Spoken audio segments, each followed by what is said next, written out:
we came here in Burundi for the week of diaspora. And after that, after the diaspora week, as BDUSA, we decided to act and help other people who have been hospitalized, and we just wanted to let them go home. So we just finished to help those people, 11 of them, and they're about to go home in a couple minutes.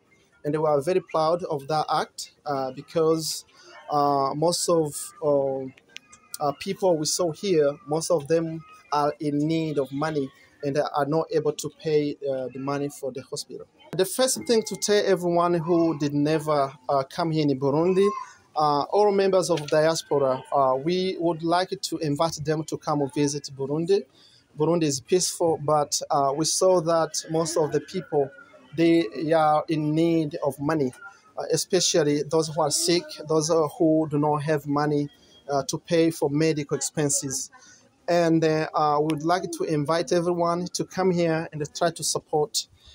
Especially, we are here today, Rwakared, but there are other hospitals. And I would think if those people come here and everyone try to contribute, we can achieve everything together.